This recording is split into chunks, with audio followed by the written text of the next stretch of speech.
Hi, everyone. I'm really excited to share this conversation with you today because a couple of weeks ago, I was at NLP Master Practitioner training in Ottawa, Ontario, and I was partnered with this guy. We worked together with each other from the perspective of being the client, but also of being the practitioner. And it was like such an incredible experience. And we had some things that we wanted to share with you today. So, Freeman, thank you so much for joining me today. Yeah, thanks, Kate. I'm super stoked. Yeah, it was it was a big couple days. For reference for people, we did a full breakthrough session, which was sitting together for 8 hours each. So 16 hours spent together, Mhm. um, kind of going through deep dives into those subconscious things that are stopping us from getting where we want to go. So it was a lot, and I appreciate doing it with you, Kate, and I appreciate doing this now. I'm super excited. Yeah, and I thought it was some really valuable things to share with people because there was some times of it that were uncomfortable, and sometimes we have to get to a place where things aren't comfortable to be able to find the transformation that we really wanna go towards, and I know both Freeman and I work with clients. I mostly work with women with MS, but then also some entrepreneurial kinda strategies and stuff that people are getting stuck with, and I know for you, it's what's your focus, Freeman? Yeah, it's primarily dads, so dadpreneurs, so dads who own businesses. I myself am a dad who owns a business, Mhm. multiple ones. So I understand that like struggle between, how do I, make success in my business, but also show up fully in my home life. And I think that's something that dads certainly struggle with. So the stuff that we learned in Master Prac and the stuff that I could help my clients with is just been it's been great to help them succeed in, I mean, as I'm sure you find, right? Like when you help people succeed in their personal lives, Mhm. oftentimes that just ripples directly into their business life. Oh, absolutely, for sure, and we hold ourselves back in all kinds of different ways, and it does impact all of those different areas, which is Yeah. it's pretty cool to dig into. First of all, I don't talk about this all that often, but we're talking about NLP Master Prac and, like, what does that really mean? And NLP is neuro linguistic programming. I mean, most people, if you've heard of Tony Robbins, similar kinda concept there. It's all about kinda tapping into what's going on a neurological level, on a mindset level of how we're holding ourselves back, and we were talking, like, riffing about this a little bit before this conversation and just conversations we've personally had with clients recently, and something that comes up often is fear. And so that's something that we're gonna kinda dig into today a little bit and how fear can drive indecision, it can drive, like, all kinds of things that keep us stuck, and it's something that's, like, it's not comfortable to sit in this, but it's so powerful to kind of figure out where did this fear come from? Why is this something that's still you're carrying around? And what if you could just, like, take it off and set it down? And that's something that NLP is really helpful with, especially tools like timeline and strategy and all kinds of different, techniques that we help clients with. So, what we were you mentioned something about symptoms when we first. Yeah. I was just going to say, cause fear is tricky, right? Cause Mhm, I mean, I feel like it's important to caveat that like fear can be a good thing, right? There's a mhm, reason that we have fear, right? In NLP, we learn that every emotion has a positive connotation to the body, right? There's a reason that we're doing it. So there's a reason that we feel fear. I think one of the most popular ways of saying that is like if we didn't have fear, we would just walk into traffic, right? Like it keeps us alive. But I also think it's really tricky because it's often like hidden below the surface. mhm. Um, so we talk about this thing in NLP. And if anybody like feels like this resonates with them, like by all means drop something in the chat. Like maybe the things that you feel like you're afraid about, something like that. Like not things like spiders and snakes. Like that those are like different types of like, phobias, but things that you're afraid of happening in life would maybe be a good way to look at it. But we talk about this thing in NLP where oftentimes people will come to us with what is a problem, what we call Mhm. a symptom. And then oftentimes that's just the root kind of that's like the showing of a deeper root problem and cause, right? And even like fear is still kind of a symptom maybe, but oftentimes there's a symptom that then goes down to a root cause that is maybe fear wrapped around a limiting belief. Belief. Yeah. Yeah. And I can like, this might make more sense to people, and I'm open to sharing pretty much everything. I mean, I talk about MS and I talk about stuff all the time, and I find it's helpful for people to just understand, like, that other people are stuck in situations, and sometimes you can put yourself in that situation when we share, so I will share this. But when it comes to fear, when I was working with Freeman during this breakthrough that we were doing, what I was frustrated with, I came in because I was like, business. Yes, I've been running a business for like almost 6 years now. Things go well, but then I'll have times where things don't go as well. And I was like, what is going on there? And what we uncovered going through timeline and through different kind of techniques there was that I had a limiting belief underneath this, which was attached to a fear, because in several years ago now, I was working in a retail job. Retail, I know, but it was actually a pretty good one. And I was very successful. I was bringing in like money that sustained the life that I wanted, and things were good. And all of a sudden, the rug was pulled out from under me overnight, or that's what I felt. And I lost my job out of nowhere. I didn't expect it. And so, what Freeman found in the breakthrough was that I had this limiting belief that if I'm successful, I'm setting myself up to potentially have that same thing happen again. So there was huge fear there because it was like traumatic to go through. And Yeah. so the fear was like, okay, things are going too good. I need to blow things up again. So at least I can't have that unexpected thing happen to me again. And this is something that I see with entrepreneur clients all of the time where it's like they're wanting to be successful, but then there's a fear that's holding themselves back. Right? And so fear was the symptom, the problem, but at the same time, it was like there was underlying stuff that was the reason that they weren't moving forward. And when we can use timeline and go back to the initial sensitizing event, so when I was let go from my job and clear the emotional charge that I've been carrying around for oh no, almost 10 years, suddenly you start to perform and behave differently. And so that's what we're talking about with the limiting beliefs, right? What is holding you back? What is the root cause of why you're dealing with the fear of Mm.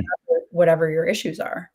Makes sense? Yeah, and it's then that fear creates like I mean, we're not really aware of it, but it's that resistance, right? Yeah. Like I think you described it, Kate, and it was beautifully described of like you were on the gas, but you were also like on the brake, Yeah. right? So you're Like, like, yeah, hard. yeah, like I'm doing all this stuff and like I'm going as hard as I can, but subconsciously you still have your foot on the brake, like holding you Mhm. because of that fear, right?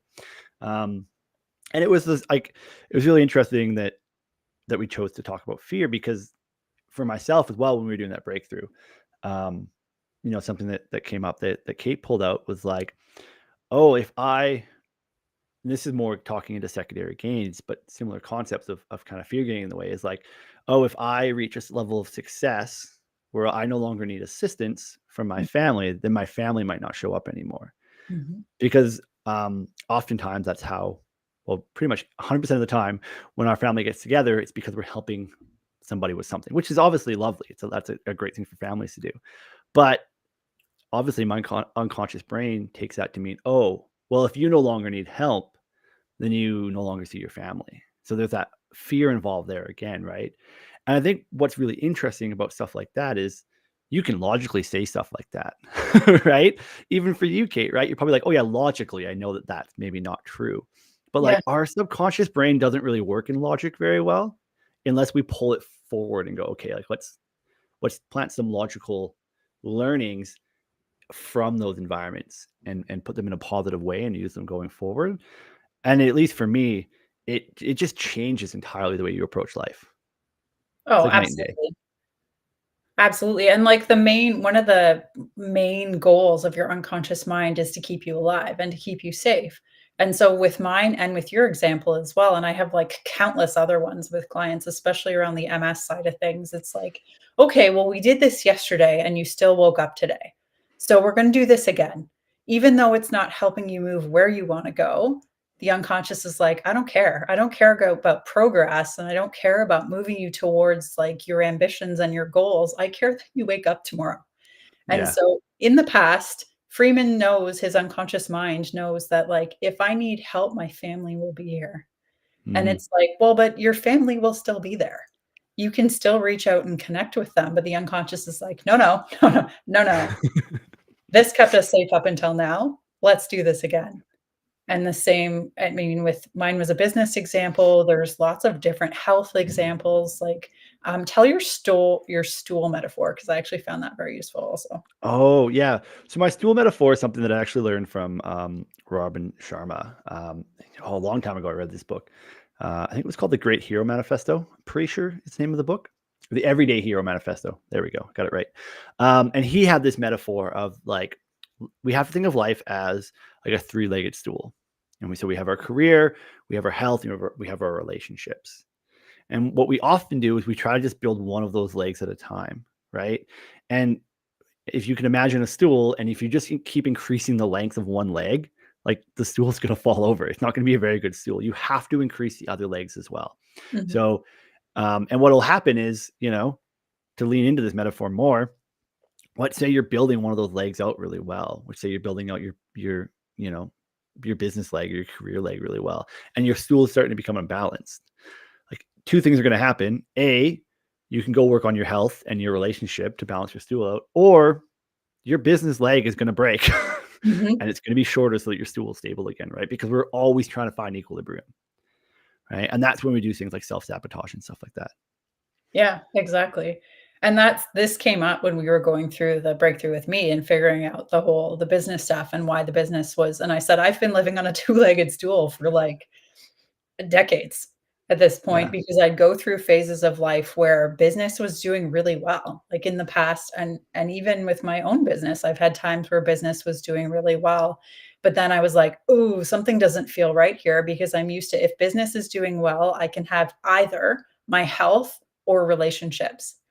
So when I was at a time where I was in a good relationship or it was good at the time, and I was doing well in my retail career, my health was in the gutter, like absolute train wreck. And then I got to the point where my health was doing well and business was doing well, and my relationship went to hell in a handbasket. And so now I'm in a place where I have health it's better than it's ever been in my life. This is someone who was diagnosed with MS 20 years ago. So I am like, there is no chance in hell that I'm letting my health go down the drain again. No, I'm not doing that. That's like a hard stop for me. And at the same time, my relationship is really good. Like, I'm very happily married. So I'm like, all right, I guess then the business side has to be like, I need to karate chop the Jesus out of that because I don't want the other two to fall apart. And so Hmm. that was part of the breakthrough and when you said that stool metaphor, I was like, "Oh, okay, that makes a lot of sense. Why can't I have 3 strong legs on my Yeah. stool? Why do I have to live on a wobbly two-legged stool?" So, so many people do that though, right? If you get to the point where it's like, "Okay, things can't be this good." That's a powerful sentence. Things Mhm. can't be this good. I think it really goes. I mean, it's funny that you say that because I remember before we did our breakthroughs as well, I kind of always had this weird feeling that when things were going really well, like part of my brain was like, when's the next foot gonna fall? Like Mhm. when's the again, things can't be this good. Like when's the next bad thing gonna happen? Um, and that's like completely just like, an unconscious belief that's like, well, I can't have all these good things, right? And it really comes down to that whole like abundant scarcity mindset, right? Mhm. Where it's like, okay, well, if I have abundance in one thing, I must have scarcity in another thing because life is a teeter totter. But then we know that that's not really true, right? Like it's, and people get this with everything, right? Where it's like, okay, if I make more money, then that means somebody else has to not have money. Or if I Exactly. have, right? Like we do this with ourselves, we do it with other people. And it's like, when you start to really embrace like that abundance mindset and the fact it's like, no, like there is enough for everybody. And if I have Mhm. more, that's fine. It means that I can give more to other people. Right. And that was a big breakthrough for myself. It's like, oh, like the better I can do, the better I can do for others. Exactly, exactly. It's such a, like, societal thing as well, like, the whole, if you're doing too well, you're taking away from other people, and I see it at family stuff. We'll go to family functions, I'm just like, "Wow, okay." You start to see other people's patterns and other people's beliefs, but there's like, does that person really need $10,000,000? Yeah. That person can have whatever you're not gonna lose out, like, other people don't lose out just because one person is successful. And Yeah. so just kind of understanding that and realizing that, like, there's more than enough for everyone, and so where are you holding yourself back in areas because there's fear that if things are too good, either when's the other shoe going to drop, or like who's missing out because I'm so successful. So yeah, very, very Yeah. interesting. Well, it is interesting that like it comes back to that fear, right? Mhm. Of like, oh, like if they have something, then I must not be able to have it or something like that, right? And it's I mean, fear is a big emotion for us, right? Like Mhm. you said before, it's our brains are designed to keep us safe, right? They're designed to like show us fear. I remember one of my favorite like ways of thinking about this is I used to do a lot of positive psychology stuff before I started coaching. And I always remember this like interesting metaphor where it's like our brains are wired to remember things that are like negative in a way Mhm. because remembering where the big scary tiger lives is very important to our mental health or to our health as when we were, back in cavemen. It was like, okay, that bush over there, that's where, the tiger scared the crap out of me. I'm not going to go over there anymore. So like our brains will latch onto these types of things. So we really have to work to change our internal mental patterns to be, in that towards mindset into how can I go towards the things that are good for me instead of running away from the things that are bad for me. Um, and nobody's perfect, but Oh, as you start doing this kind of work and you start digging into these subconscious levels of ways of thinking, it's like never ending light bulb moments. And I see it all the time from my clients. Every session that we're in, you see that, then they go, oh, I never actually said it before. And you're like, yeah, you yeah. bring that stuff up to your conscious awareness and it really changes things. Mhm, and it's understanding. I just had a conversation with a woman as well, and just talking about we are capable of so much more than we've been led to believe. And so when you can start to understand, like, I love what you said, also something that I talk about often about the towards pleasure and away from pain. And we spend so much of our life focusing on, like, how do I don't want this to happen. I don't want this to happen. I don't want this to happen. And it's like your unconscious mind is always trying to create evidence of what you're focusing on most. So especially for my chronic health clients, it's like if you're folks, I did this in the past too. If you're focusing on, I don't want more symptoms, or what's my life going to be like? How are things going to be tomorrow? Like, what if I can't have a family? What if I can't maintain a job? What if? And you're focusing on all these negative things, and then they start to show up for you. It's like, see, I knew this was going to happen. Okay, you've created evidence for yourself that you can focus on negative things and negative things happen. What if you could focus on positive things?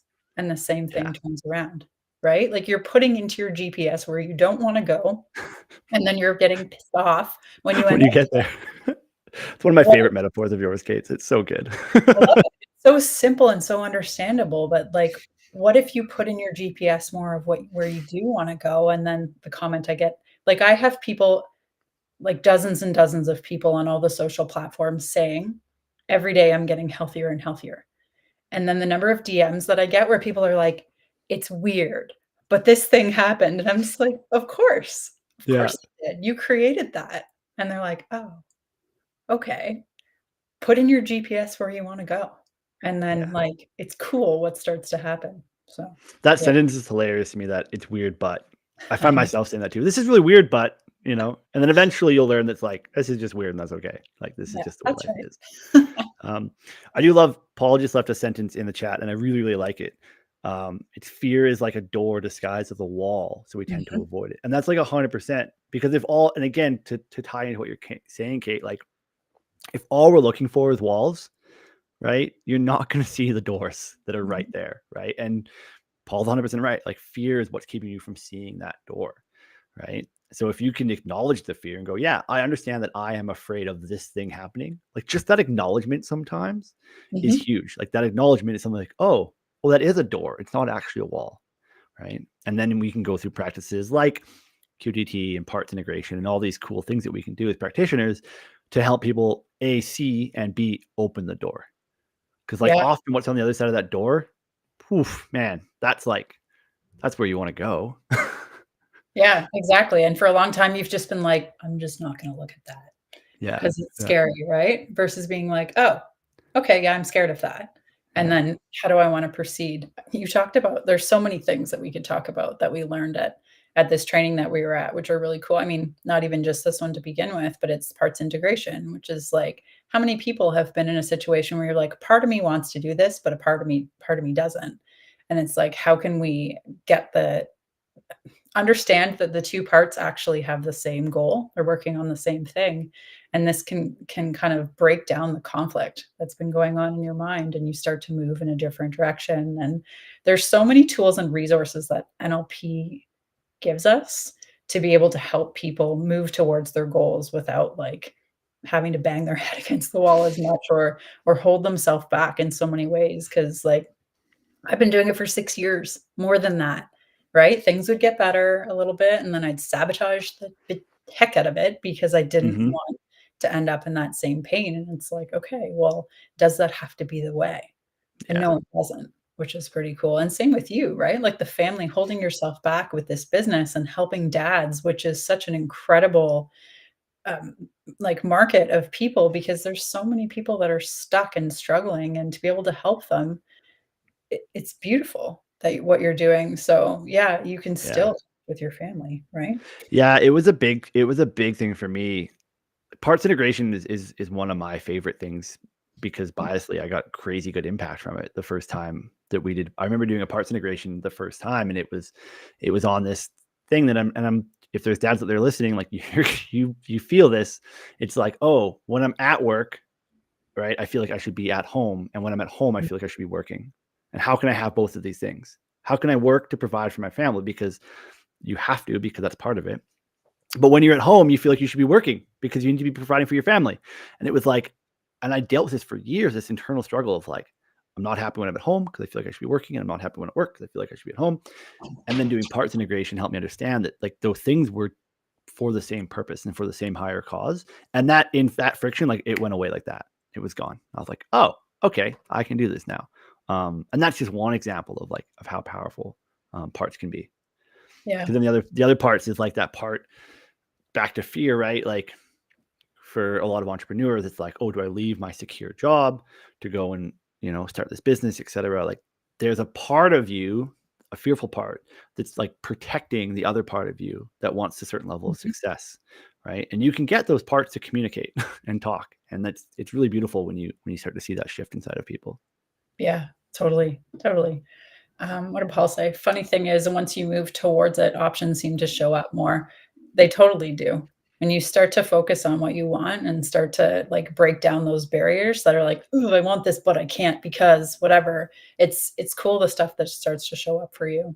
So hopefully people watching find this or finding this valuable. The whole point was just to kind of riff off the experience that we had as the practitioner and as the client, which is something that I haven't really done that much in the past, which was cool. Um, and just kind of I share stories all the time, which I already mentioned, because my hope is that like if you're going through something and you're frustrated and you're feeling stuck and you're feeling alone, noticing that other people have been in the place that you are and are moving towards something different often is like a, oh, Mm, okay, maybe there is other option, another possibility out there. And like Freeman's story around like dads, I'm sure so many people can relate to that. Not even just dads, business owners or any parents where it's like, I want to be at home with my kids, but I also want to be working. And ultimately you're mirroring and modeling for your son like other possibility and opportunity. hmm Because how many of us grew up in a place where it was like, oh, well, you can't do that because you have to follow the good pension or whatever it is. So yeah, it's cool to see you mirroring and modeling all of this stuff for your son as well, and all the parents who are entrepreneurs. Very neat. Yeah, it's really great. I'm glad I get to do it, and it's a big, I think there's this like, especially, and I don't, you can let me know if this is like a thing in the health world of what you do, Kate, but the male space of dads and stuff like that, and you get so many, and I have a bone to pick with this thing, but like you get so many people who are like, oh, just willpower your way through things, or just like it's the whole David Goggins side of the world, right? Mhm. And don't get me wrong, like, I mean, kudos to David Goggins and people who can do that type of thing, right? Like the 75 hard and stuff like that. And that might work for like health and fitness and stuff like that. But like when you're trying to like willpower your way through like a good relationship with your family, it doesn't feel good, man. Like it just doesn't. You're like, oh, like every time because then you just have like guilt and shame for every time you mess up. You're like, oh, I must have not been willpowering myself enough. And it was like, no, like you have a subconscious block that's stopping you from having a frictionless life. Yeah. don't just willpower your way through that block. Like, do the deep work, figure it out, bring it to the light, relearn it, change the belief, and move forward in a far more comfortable way that doesn't feel like you're just trying to like stretch yourself to extremes. Absolutely. Okay. I have a couple pieces to add to Yeah. that. So the first of all, there's nothing wrong with you. If you're trying to willpower your way through it and it's not working, you're not broken. There's nothing wrong with you. And that's something that I was like a get stuff done and like push really hard. And I talk all the time about from the health side of things for myself, for my journey as well. It was like I was up here from a nervous system because I was like, got to do all these things, got to be succeed in the company. It was a male dominated industry. So I need to be better. I can't ask for help. It's a sign of weakness, blah, blah, blah, blah, blah. So like push, push, push, push, push, push. And my nervous system is up here. Well, what happens eventually? My immune system's up here. What's autoimmune? A hyperactive immune system. Is that driven by a hyperactive nervous system? Possibly, right? It's a coincidence, Kate. And so it's focusing on, I hit something else and I forget what it was. Okay, you were talking about, oh no, the willpower side of things. And I did a talk at BNI, my networking group last week, and was talking about the whole willpower thing. And the thing is that it's what our unconscious mind, our senses take things in, our unconscious assigns meaning to the things that we take in. Meaning is what creates behavior. And so when we go in and we say, oh, I'm just going to use willpower to change the behavior, over time, the willpower wears out and the behavior goes back to what it was before. So how can we take a look at the meaning that you're assigning to the things that you're taking in, the things that you're dealing with? If we can change that meaning, you'll get different behavior automatically. But willpower is a short-term solution because eventually the behavior is going to go back to the meaning. So Yeah. there's another NLP like tool and technique we can help people like assign different meanings that get them towards the goals that they want to go to. Can I share one of my favorite diagrams Yeah, from do it. our practitioner course? I'm just drawing it out right now. You know, I can hold this up and draw at the same time. Do you recognize it already? I do. So we won't talk about values too much right now because that's going to go far deeper into things. We don't have time for that. But these nodes represent like the belief that we hold, right? So the beliefs that we hold these are what drive like behaviors in our life. There we go. I wasn't far enough away, right? Mm-hmm. All these beliefs that we have drive behaviors that happen to us. And when you're willpowering, all you're trying to do is like, you're just trying to change your behavior, right? And what happens is like, if this belief still exists, you can change this behavior over and over and over again. Mm-hmm. Temporarily. Like, unless you've dealt with this belief, the behavior is going to keep coming back. And that's where I think willpower struggles. And can you work like this way through the system? Can you change all these behaviors and eventually change a belief? Yeah. I mean, you can. It works. People do it. But it's way harder. It's way easier to change beliefs and let beliefs change behaviors instead. It's way less painful. Exactly. I'm a visual person, so hopefully that helped people. Perfect. I knew that already, but yes. And it's good for people to see it because it's like, oh, okay, that makes sense sometimes, which is great. So the whole objective of this conversation today is just to kind of tie in how fear and the things that how we can get in our own way in different ways when it comes to business, when it comes to, like you've said, for dads, entrepreneurs and growing a business. And I've talked a bit about the health side of things as well, because I was a kid that grew up with a belief, as you just mentioned, belief drives behavior. I was a kid that grew up that lived in this like very narrow field of view. And I thought like medicine is the only thing I can do if my health falls apart. And so I did that. And when it wasn't working, I thought, okay, I must need to patient better. And so I patiented better and got to the point where I was like, it's still not working. And so when things start to fall apart, sometimes that's where you need to get to till you're like, I need to change something. And I started looking at the beliefs that I had and started making changes there. And that's a big part of what got me to where I am now, because like 15 years ago, if you had said you'd be a holistic nutritionist and a hypnotist, I would have been like, you're whacked. I'm not that's way too woo-woo, but it's like, it's understanding. Again, like I said, we have so much more personal power and so much more we can do so much more for ourselves than we're led to Mm, believe. And once you start to open your mind up and experiment with these different things and see the change, again, it's weird, but things start to really change, which is cool. So, yeah. yeah, hopefully you got value from this. It was a little bit random at times, but I think some really good information shared today. So, Yeah. yeah. Is there Completely. one thing you'd like to leave people with? Yeah, that's a good question. One thing I think that I'll leave them. I'll leave them with this. Is that like if this is my favorite way of describing subconscious problems. If you can't consciously solve your way out of the problem, it's a subconscious problem, and that's okay. Mhm. So if you're like, man, I can't get around this insert issue, that's because you're dealing with like a subconscious issue, and that's something that can be solved. And to Kate's point, you're not broken, Yeah, okay? Right? You just need a little assistance talking to that subconscious problem, right? And for some people, that's journaling and meditation. Honestly, like that's what that is, right? So get curious for sure.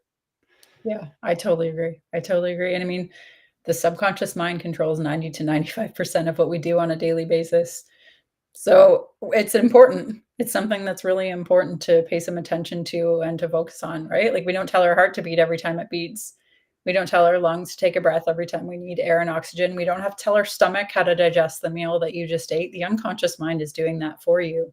And if you can get your unconscious mind on your side when it comes to your goals, be that health, be that relationships, be that career related, it's pretty cool the changes that start to happen. So, yeah. What Yeah. did Paul say here? If a limited self beliefs is a circle and the nodes are a square.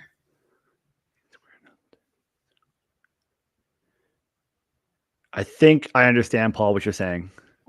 I Good. think I think what Paul is saying is if these are squares and we're trying to make these circles, it won't work because they don't support this. Mhm. Like these will become squares and vice versa. And yeah, if you change enough of your squares, or if this is the circle and you change enough of them, enough of these from squares to circles, then eventually this will become a circle too. But again, like you'd have to change multiple behaviors to change one belief, and you'd have to stick to those behavior changes for a long enough time for this belief to change, right? So Yeah, or yeah, just change the belief and then all the behaviors we're just change.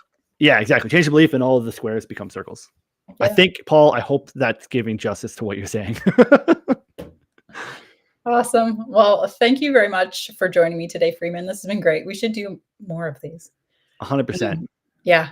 And everyone who's watching, thank you for joining us today. If you have any questions, reach out to Freeman. If you're a dad, if you're looking for any kind of support in things that he's talked about, for sure, reach out and then reach out to me as well. If you have any questions around health, I'd be more than happy to have a conversation with you because ultimately that's my purpose on this planet is to help people realize when it comes to their health, they have so much more personal power than they've been led to believe. And there's so many people out there that are just looking to help other people, and we are definitely two of them. Yeah, So, I eat a lot more salt and meat thanks to Kate. yes. So thanks, Kate. Awesome. All right. Well, enjoy the rest of your day, everyone, and I will talk to you soon.